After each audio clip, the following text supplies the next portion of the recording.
Welcome to సరైన TV. ముందుగా headlines చూద్దాం. చంద్రబాబును కలిసిన తీగల కృష్ణారెడ్డి, మల్లారెడ్డి, రాజశేఖర రెడ్డి, మాధవరం కృష్ణారావు. ఏపీ సీఎంను తన మనవరాలి పెళ్లికి ఆహ్వానిస్తున్న మల్లారెడ్డి. ఈ భేటీ అనంతరం టీడీపీలో చేరుతున్నట్లు ప్రకటించిన తీగల కృష్ణారెడ్డి.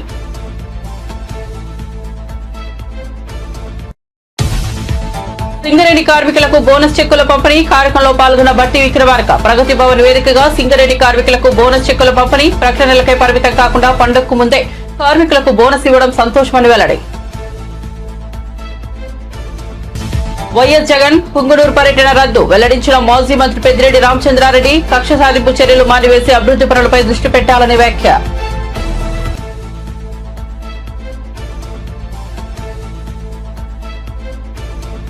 తిరుమలలో దువ్వాడ శ్రీనివాస్, దివ్యల మాధురి శ్రీవారిని దర్శించుకున్న వివాదాస్పద జంట. వైరల్ గా పారిన వీడియోలు.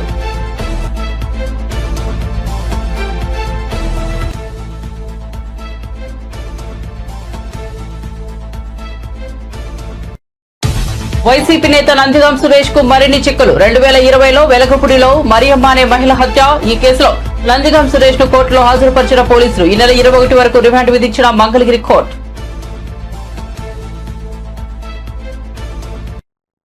అబద్దాలకు brand ambassador CM Revanth Reddy అన్న బాల్క సుమన్. 2 లక్షల ఉద్యోగాల భర్తీకి క్లియరెన్స్ ఇవ్వాలని డిమాండ్. ఉద్యోగాల విషయంలో సీఎం చెబుతున్న మాటలు హాస్యాస్పదంగా ఉన్నాయని ఎద్దేవా.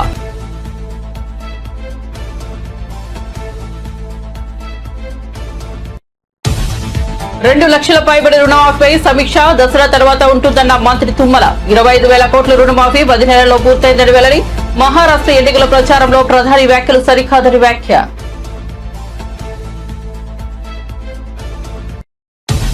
ఇక వార్త వివరాల్లోకి వెళ్తే, సింగరేణి తెలంగాణ రాష్ట్రానికి తలమానికమైన సంస్థ. సింగరేణిపై ఆధారపడి ఎన్నో వేల కుటుంబాలు జీవిస్తున్నాయి. సింగరేణి కార్మికుల సంక్షేమానికి ప్రభుత్వం కట్టుబడి ఉందని డిప్యూటీ సీఎం బట్టి విక్రమార్క పేర్కొన్నారు. సోమవారం ప్రజాభవన్ లో సింగరేణి కార్మికులను దసరా బోనస్ చెక్కులు పంపిణీ చేశారు. ఈ సందర్భంగా డిప్యూటీ సీఎం మాట్లాడుతూ 2023-24 ఏడాదిలో సింగరేణి లాభం 4,701 కోట్లు నమోదైంది. సింగరేణి కార్మికులకు సంతోషంగా బోనస్ ప్రకటిస్తున్నామన్నారు. సింగరేణి కార్మికులకు 796 కోట్లు బోనస్ గా ప్రకటించాం. ఒక్కో కార్మికుడికి సగటున 1.90 లక్షల బోనస్ వస్తుంది. సింగరేణిలో శాశ్వత ఉద్యోగులు 41,837 మంది.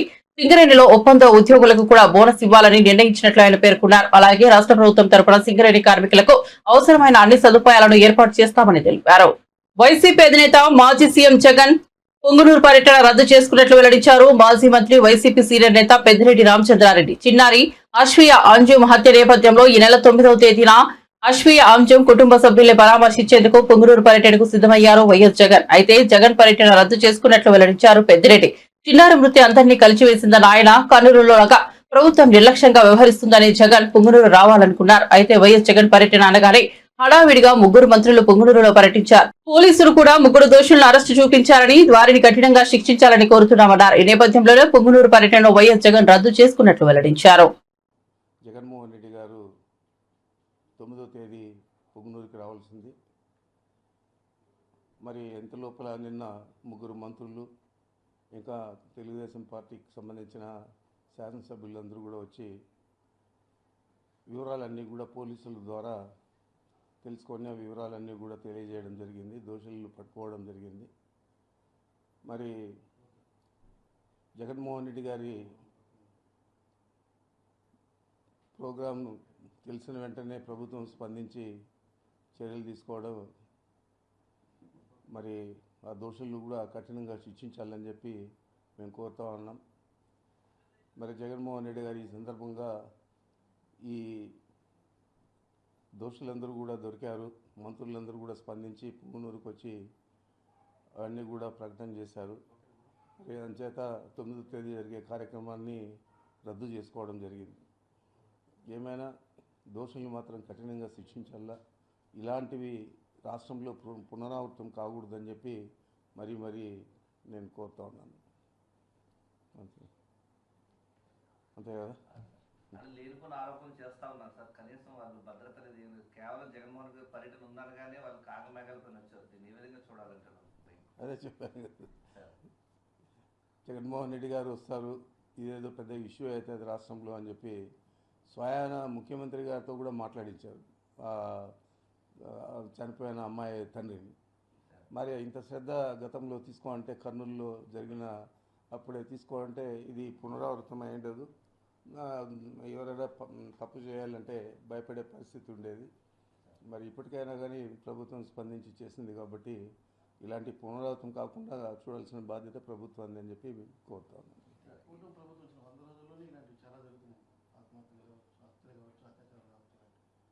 అంటే ఇదంతా కూడా మీకు తెలియదు కాదు, రెడ్ బుక్ సంస్కృతి, అందరిని కొట్టడము, చంపడము, ఇట్లా చిన్నపిల్ల అమ్మాయిలంతా కూడా రేప్ చేసి వాళ్ళను హతమారిస్తే కర్నూలులో కనీసం కనుక్కోలేకపోవడం, దోషులను పట్టుకోలేకపోవడం, ఈ విధంగా రాష్ట్రమంతా కూడా ఈ రెడ్ బుక్ సంస్కృతి ఇప్పుడు దాకా కొనసాగింది. ఇంకో కూడా కొనసాగుతుందనే నేను భావిస్తున్నాను. ఇప్పటికైనా కానీ ఈ సంస్కృతిని వదిలిపెట్టి ప్రజల సంక్షేమం మీద దృష్టి పెట్టాలని చెప్పి ఈ ప్రభుత్వాన్ని కోరుతా ఉన్నాను. మద్యం టెండర్లలో సిండికేట్స్ ఉపేక్షించేది లేదని, ఎవరైనా సిండికేట్స్ అయినట్టు తెలిస్తే వారిపై కఠిన చర్యలు తీసుకుంటామని రాష్ట్ర మైన్స్ మరియు ఎక్సైజ్ శాఖ మంత్రి కొల్లు రవీంద్ర హెచ్చరించారు. అంటే స్టార్ట్ అయింది, అందరూ కూడా ఎంక్వైరీస్ లో ఉన్నారు. ఎలా చేసుకోవాలి, ఎక్కడ చేసుకోవాలి అనేది అందరూ కూడా ఉన్నారు. ఇప్పటికి దాదాపు 20,000 దగ్గరే అప్లికేషన్స్ కూడా తీసుకున్నారు. అట్లాగే ఇంకా వేలల్లోనే, ఇప్పుడు లక్షల్లోనే ఇది వెళ్ళేదానికి అవకాశం ఉంది. ఇతర రాష్ట్రాల నుంచి కూడా పెద్ద ఎత్తున వస్తున్నారు. ఎందుకంటే దీని ద్వారా ఏదైతే మనం ఎక్సైజ్ డిపార్ట్మెంట్లో చేస్తున్నటువంటి ప్రక్షాళన వల్ల, అలాగే అక్కడ మనం తీసుకొస్తున్నటువంటి బ్రాండ్స్ వల్ల కానీ ప్రజల్లో మరి ఒక స్వచ్ఛమైనటువంటి అతి తక్కువ ధరకి క్వాలిటీ లిక్కర్ ఇవ్వాలని, లో ప్రైస్ క్వాలిటీ లిక్కర్ ఇవ్వాలనేది రాష్ట్ర ముఖ్యమంత్రి గారి ఆలోచన. దాన్ని తగిన విధంగా చేస్తున్నాం. మరి దీన్ని అవకాశంగా తీసుకుని వ్యాపార రంగంలో కూడా వాళ్ళు స్థిరపడాలని చాలా మంది ముందుకు వస్తున్నారు. తప్పకుండా చాలా పారదర్శకంగా ఇక్కడ డ్రాస్ తీయడం జరుగుతుంది. ఎట్టి పరిస్థితుల్లో సిండికేట్స్ మేము ఉపేక్షించాం. ఎవరైనా అలాంటివి చేసినా అది ఎవరైనా సరే వాళ్ళ మీద చర్యలు తీసుకోవడం జరుగుతుంది. డిపార్ట్మెంట్ కూడా క్లియర్ ఇన్స్ట్రక్షన్స్ ఇచ్చాం. వాళ్ళకి టార్గెట్స్ కూడా, అప్లికేషన్స్ ఏ రకంగా అయితే ఎవరు అడిగినా కూడా ఇవ్వాలని చెప్పడం జరిగింది. ఆన్లైన్లో కూడా అప్లై చేసుకోవచ్చు. డ్రాస్ కూడా చాలా పారదర్శకంగా జిల్లా యంత్రాంగం ఆధ్వర్యంలో తీయడం జరుగుతుంది. తెలంగాణలో కాంగ్రెస్ ప్రభుత్వం ఏర్పాటయ్యాక చోటు చేసుకుంటున్న పరిణామాల నేపథ్యంలో ఇద్దరు బీఆర్ఎస్ ఎమ్మెల్యేలు ఏపీ సీఎం టీడీపీ అధినేత చంద్రబాబుతో భేటీ అయ్యారు. జూబ్లీహిల్స్ లోని చంద్రబాబు ఇంటికి వెళ్లిన ఆ ఇద్దరు ఎమ్మెల్యేలు ఓ మాజీ ఎమ్మెల్యే ఆయనతో సుదీర్ఘంగా చర్చలు జరుపుతున్నారు. దీంతో ఆ ముగ్గురు త్వరలో టీడీపీలో చేరుతున్నారన్న ప్రచారం జరుగుతోంది. బీఆర్ఎస్ ఎమ్మెల్యే మల్లారెడ్డి, ఆయన అల్లుడు మల్కాజ్గిరి ఎమ్మెల్యే మరి రాజశేఖర రెడ్డి, మాజీ ఎమ్మెల్యే తీగల కృష్ణారెడ్డి ఆయనతో భేటీ అయ్యారు. తాజా రాజకీయాలు, ఇతర అంశాలపై చర్చించారు. అనంతరం బయటకు వచ్చిన మాజీ ఎమ్మెల్యే తీగల కృష్ణారెడ్డి తాను త్వరలో టీడీపీలో చేరుతున్నట్టు ప్రకటించారు. అయితే మల్లారెడ్డి, ఆయన అల్లుడు రాజశేఖర రెడ్డి మాత్రం స్పందించలేదు. తన మనవరాలి పెళ్లికి ఆహ్వానించేందుకే చంద్రబాబును కలిసినట్లు మల్లారెడ్డి తెలిపారు. ఎన్నో కష్టాలు పడి ముఖ్యమంత్రిగా మళ్ళొకసారి చంద్రబాబు నాయుడు గారు ఆంధ్రప్రదేశ్ ముఖ్యమంత్రిగా కావడం మాకు అందరూ కూడా సంతోషమైన విషయం. ఆనాడు ఎన్టీ రామారావు పాలన మళ్ళీ రావాలని, ఈ తెలంగాణలో కూడా మళ్ళీ ఎన్టీ రామారావు ఏ విధంగానైతే పేద బడుగు వర్గాల ఆశాజ్యోతిగా నిలిచాడో ఆ విధంగా తేవాలన్న ఉద్దేశంతో ఈరోజు వారికి కలవడం జరిగింది.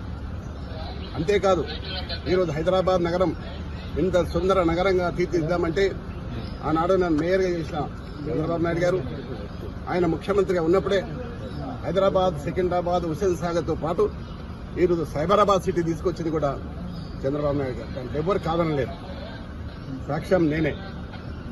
ఈ హైదరాబాద్ నగరంలో clean and green, the best city award, the best tourism award తీసుకొచ్చింది కూడా చంద్రబాబు నాయుడు గారు. అయితే ఈ మధ్య కాలంలో తెలంగాణ అంశం వచ్చి మరి ఏం జరిగిందో మనం అందరం చూస్తూనే ఉన్నాం. కానీ మళ్ళీ పూర్వ వైభవం తీసుకురావడానికి మేమందరం కూడా చంద్రబాబు నాయుడు కలవడం, మరొకసారి మనం పిలిచి మాట్లాడుతున్నాడు. తప్పకుండా మళ్ళీ ఆనాడు ఎన్టీ రామారావు గారు ఏ విధంగానైతే పరిపాలన చేసిండో ఆ విధంగా చేసడానికి మేమందరం కూడా కృషి చేస్తాం. నేనందరినీ కూడా శ్రేణులకు వస్తున్నా. చాలా మంది తెలుగుదేశంకు ఎన్టీ రామారావు అభిమానులు ఉన్నారు. ఇంకా వారందరూ కూడా ఏకతాటికి తీసుకొచ్చి మళ్ళీ పూర్వ వైభవం తీసుకోవడానికి నేను ప్రయత్నం చేస్తాను. మీరు టీడీపీలోకి వెళ్తారా సార్? 100%. వైసీపీ మాజీ ఎంపీ నందిగాం సురేష్ మరిన్ని చిక్కుల్లో పడ్డారు. ఇప్పటికే టీడీపీ కార్యాలయంపై దాడి కేసులో నిందితుడిగా ఉన్న నందిగాం సురేష్ వెలగపూడిలో మరియమ్మ అనే మహిళ హత్య కేసును కూడా ఎదుర్కొంటున్నారు. తాజాగా ఈ మహిళ హత్య కేసులో నందిగం సురేష్ ను పోలీసులు మంగళగిరి కోర్టులో హాజరుపరిచారు.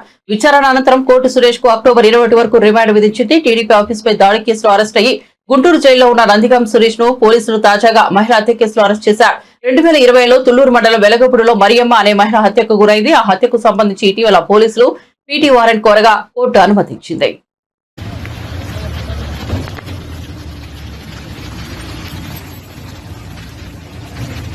Shyam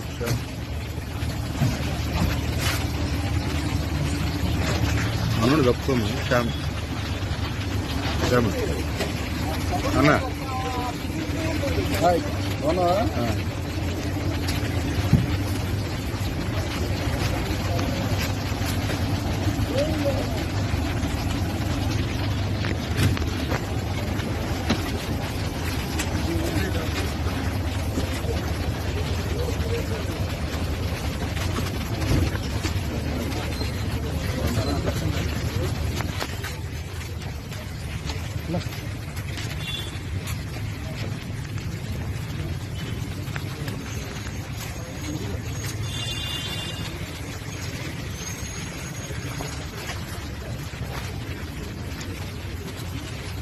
YSR Congress party MLC Duvvada Srinivas family వ్యవహారం రచ్చకెక్కడంతో తెలుగు రాష్ట్రాల్లో తెగ చర్చ సాగింది.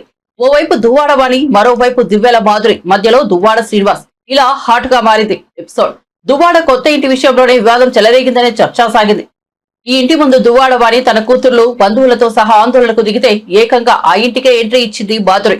దీంతో మరోసారి ఉద్రిక్త పరిస్థితులు తలెత్తాయి. అయితే నేను దువ్వాడకు ఇచ్చిన డబ్బుల కిందకు తనకు ఈ ఇల్లు రాసిచ్చారంటూ ఓ వీడియో విడుదల చేసింది. దాంతో ఆ ఎపిసోడ్ లో మరో ట్విస్ట్ వచ్చి చేరినట్లయితే ఇప్పుడు ఉన్నట్టుండి దువ్వాడ శ్రీనివాస్, దివ్యల మాధురి తిరుమలలో ప్రత్యక్షమయ్యారు. శ్రీవారి వార్షిక బ్రహ్మోత్సవాలు జరుగుతున్న వేళ దువ్వాడ మాధురితో కలిసి తిరుమలకు వచ్చారు దువ్వాడ శ్రీనివాస్.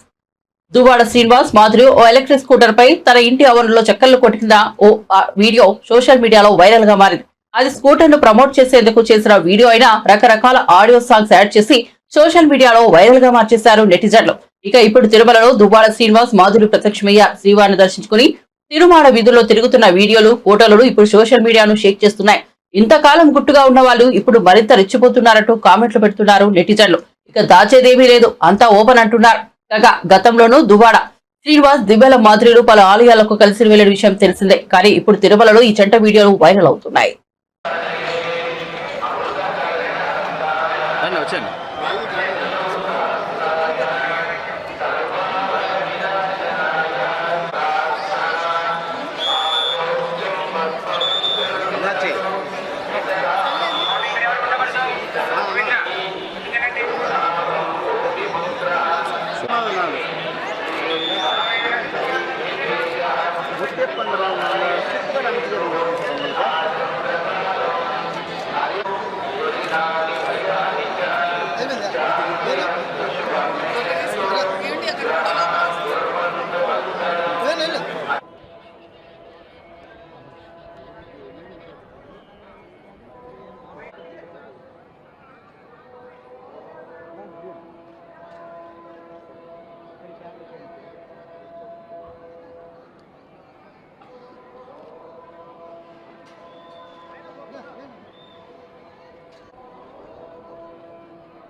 కొంచెం ముందుకు రండి.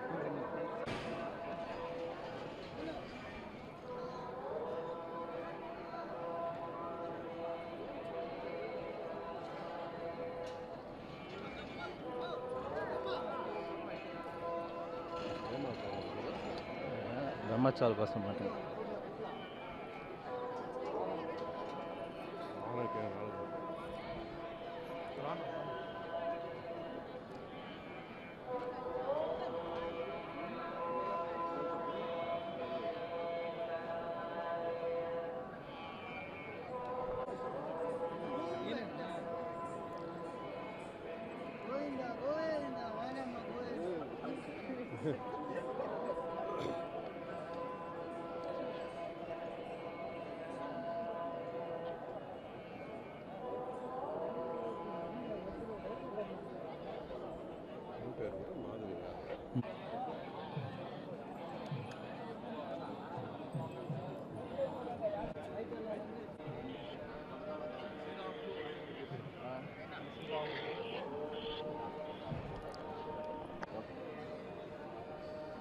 వచ్చాను సార్.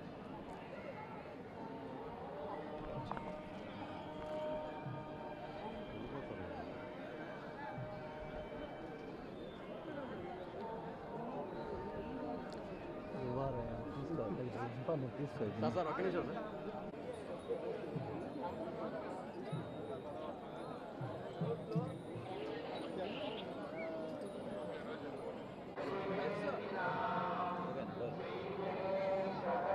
శ్రీ శ్రీ శ్రీ వెంకటేశ్వర స్వామివారి దర్శనార్థం అలాగే బ్రహ్మోత్సవాల సందర్భంగా స్వామివారి తాలూకా మరి మాడవీధుల్లో జరుగుతున్నటువంటి బ్రహ్మాండమైనటువంటి స్వర్గతుల్యంగా జరుగుతున్నటువంటి ఈ కార్యక్రమాన్ని కళ్ళారా చూద్దామని ఇవన్నీ తనివి తీరా చూసి స్వామివారి దర్శనం. కాంగ్రెస్ 10 నెలల పాలనలో ఒక్క నోటిఫికేషన్ ఇవ్వలేదని, కానీ ఈవెంట్ మేనేజ్మెంట్ లాగా మేము ఇచ్చిన నోటిఫికేషన్లను రేవంత్ రెడ్డి నియామక పత్రాలు ఇస్తున్నారని బీఆర్ఎస్ సీనియర్ నేత బాల్కసుమన్ పేర్కొన్నారు. అబద్దాలకు బ్రాండ్ అంబాసిడర్ గా మారిన రేవంత్ రెడ్డి మాటలను చూసి ప్రజలు నవ్వుకుంటున్నారని తెలిపారు. తెలంగాణ భవన్లో బాల్కసుమన్ మీడియాతో మాట్లాడారు. హైదరాబాద్ లో యూత్ డిక్లరేషన్ పేరుతో ప్రియాంక గాంధీతో సభ ఏర్పాటు చేశారు. యూత్ డిక్లరేషన్ సభలో నిరుద్యోగ భృతి ఇస్తామని ప్రియాంక గాంధీతో చెప్పించారు. ప్రతి సంవత్సరం ఉద్యోగాలకు నోటిఫికేషన్లు ఇస్తామని కాంగ్రెస్ చెప్పింది. 18 ఏళ్లు నిండిన ఆడపిల్లలకు ఎలక్ట్రిక్ స్కూటీలు ఇస్తామని చెప్పారు. కానీ ఏ ఒక్క హామీ నెరవేర్చలేదని సుమన్ ధ్వజమెత్తారు. ఇవాళ ఆ ముఖ్యమంత్రి అనేటటువంటి ఆ స్థాయిని దిగజారుస్తున్నాడు. ప్రజలు అదేవిధంగా విజ్ఞులు, మేధావులు, వివిధ రంగాల నిపుణులు నవ్వుకుంటున్నారు ఆయన మాటల్ని, ఆయన చేస్తున్నటువంటి అబద్ధపు ప్రకటనలు చూసి నవ్వుకుంటున్నారు.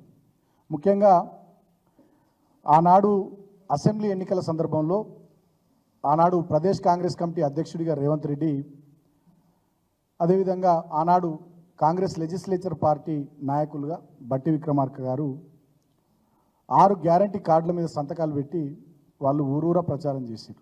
అదేవిధంగా అభయహస్తం మేనిఫెస్టో ఇందిరమ్మ రాజ్యంలో ప్రజాపాలన పేరిట ఒక 420 హామీలు దాంట్లో ఇచ్చి 6 గ్యారంటీ కార్డుల్లో ఒక 13 హామీలు సపరేట్ ఇచ్చి సంతకాలు పెట్టి ఊరూరా తిప్పారు. దాంట్లో ప్రధానమైనది హైదరాబాద్ యూత్ డిక్లరేషన్ పేరిట సరూర్ నగర్లో ఒక బహిరంగ సభ పెట్టి ఆనాడు ప్రియాంక గాంధీ గారిని ఇతర నాయకులను పిలిచి చాలా అట్టహాసంగా హైదరాబాద్ యూత్ డిక్లరేషన్ అని చెప్పి వాళ్ళొక స్టేట్మెంట్ ఆ రోజు తెలంగాణ నిరుద్యోగులకు సంబంధించి విడుదల చేయడం జరిగింది.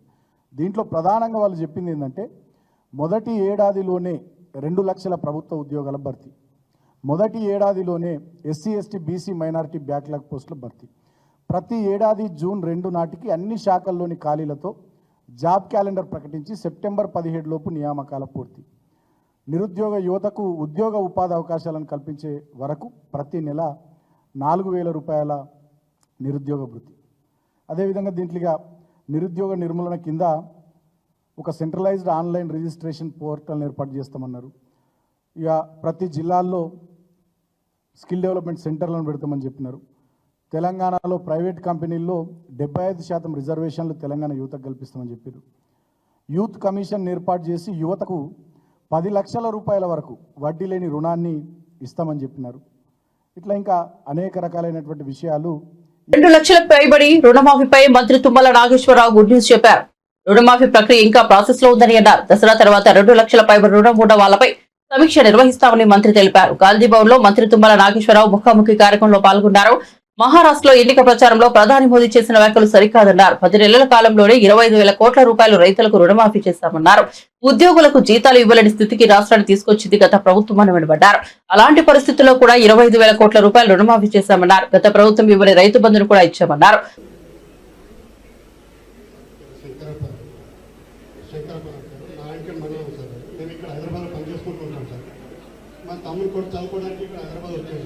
వచ్చినప్పుడు రేషన్ కార్డు పేరు ఎక్కించేసాడు.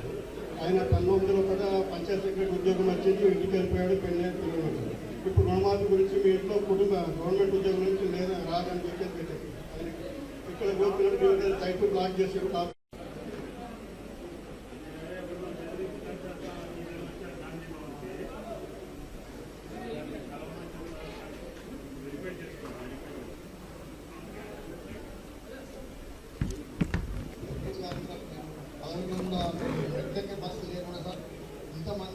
చాలా సంతోషంగా ఉన్నారు. డైరెక్ట్ మంత్రి గారిని కలిసుడు పీసీసీ గారి ద్వారా చాలా సంతోషం సార్. నేను ఒక చిన్న కాంట్రాక్టర్ సార్, నాకు ఒక చిన్న అమౌంట్ వచ్చేది సార్, చాలా పోయింది. నేను సార్ ఐటీడీ ద్వారా బోర్వెల్ వేసి మోటార్ పెట్టినా సార్ 2 సంవత్సరాలు అవుతుంది సార్. పేమెంట్ చేస్తాను. చిన్న కాంట్రాక్టర్ సార్, చిన్న పేమెంట్ కాబట్టి సార్ ఐటీడీ ఊట్లూరు పరిధిలో పిఓ గారి ప్రెసిడెంట్ ప్రకారం చేశారు సార్.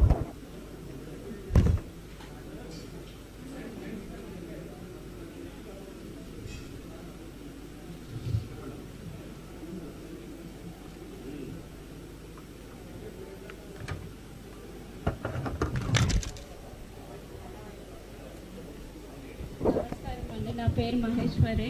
నేను 2017లో GNM కంప్లీట్ చేశాను.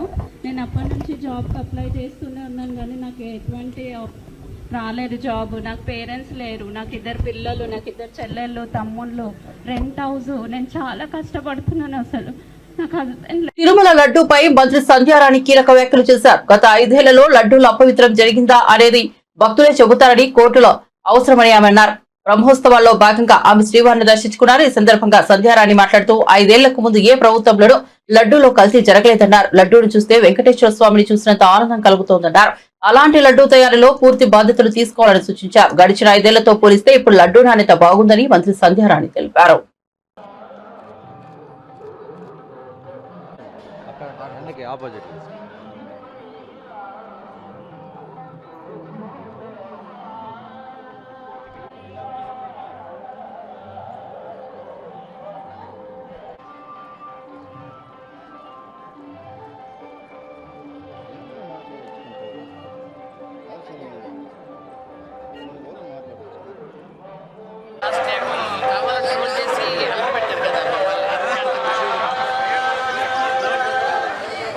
వాళ్ళు చేయడం లేదు, సైలెంట్గా ఉంటున్నారు. వాళ్ళు ఎక్కువ ఇది అవ్వడం లేదు.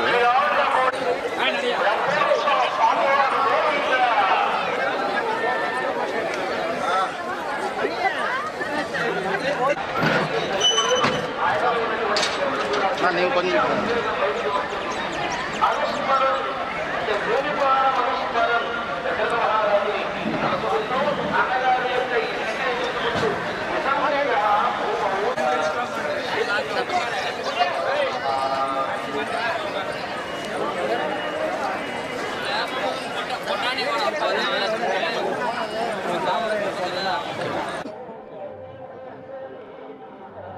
ఈరోజు రాష్ట్ర ప్రజలందరూ క్షేమంగా ఉండాలని ఈ బ్రహ్మోత్సవాల టైంలో ఆ దేవదేవుణ్ణి మనస్ఫూర్తిగా వేడుకుంటూ ఈరోజు రాష్ట్రంలో ప్రజలందరూ కూడా చాలా సంతోషంగా క్షేమంగా ఉన్నారు.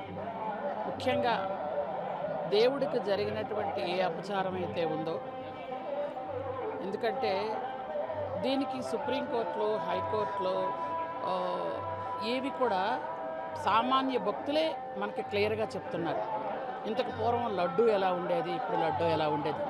ఇంతకు పూర్వం భక్తుడు లడ్డు పట్టుకొని ఇంటికి వెళ్ళడానికి 2-3 రోజులు టైం పట్టేటప్పటికే 4 రోజులకే లడ్డు కొంచెం, అంటే ఆ మాట కూడా అనకూడదు, పాడయ్యేటట్టు ఉండేది. ఈరోజు అంతకు పూర్వం కానీ ఇప్పుడు కానీ, గత 5 సంవత్సరాలు తప్పించి అంతకు పూర్వం కానీ ఇప్పుడు కానీ లడ్డూలో ఉన్నటువంటి పవిత్రత, ఎందుకంటే వెంకటేశ్వర స్వామి దర్శనం ఒకవేళ సరిగా జరగని వాళ్ళకు కూడా ఆ లడ్డూని చూసి వెంకటేశ్వర స్వామిని చూసినంత ఆనందం పొందుతారు.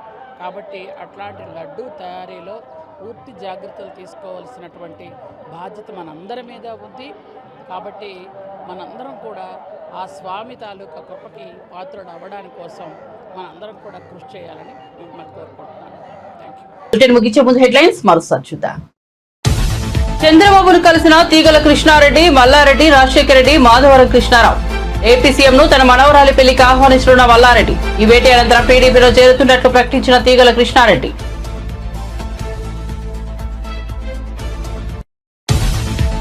సింగరేణి కార్మికులకు బోనస్ చెక్కుల పంపిణీ కార్యక్రమంలో పాల్గొన్న బట్టి విక్రమార్క. ప్రగతి భవన్ వేదికగా సింగరేణి కార్మికులకు బోనస్ చెక్కుల పంపిణీ. ప్రకటనలకై పరిమితం కాకుండా పండుగకు ముందే కార్మికులకు బోనస్ ఇవ్వడం సంతోషమని వెల్లడి. వైఎస్ జగన్ పుంగునూరు పర్యటన రద్దు వెల్లడించిన మాజీ మంత్రి పెద్దిరెడ్డి రామచంద్రారెడ్డి. కక్ష సాధింపు చర్యలు మానివేసి అభివృద్ధి పనులపై దృష్టి పెట్టాలని వ్యాఖ్య.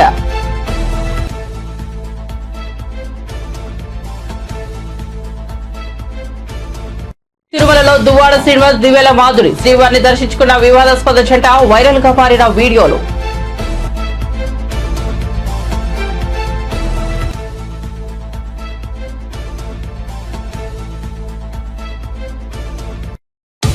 వైసీపీ నేత నందిగం సురేష్ కు మరిన్ని చిక్కులు 2020లో వెలగపూడిలో మరియమ్మ అనే మహిళ హత్య. ఈ కేసులో నందిగం సురేష్ ను కోర్టులో హాజరుపరిచిన పోలీసులు. ఈ నెల 21 వరకు రిమాండ్ విధించిన మంగళగిరి కోర్టు.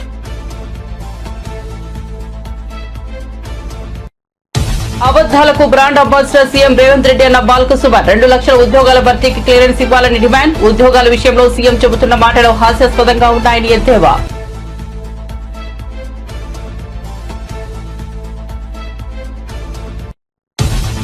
రెండు లక్షల పైబడి రుణమాఫీపై సమీక్ష దసరా తర్వాత ఉంటుందన్న మంత్రి తుమ్మల. 25,000 కోట్ల రుణమాఫీ 10 నెలల్లో పూర్తయిందని వెల్లడి. మహారాష్ట్ర ఎన్నికల ప్రచారంలో ప్రధాని వ్యాఖ్యలు సరికాదని వ్యాఖ్య. మరిన్ని అప్డేట్స్ కోసం చూస్తూనే ఉండండి శరణ్య టీవీ.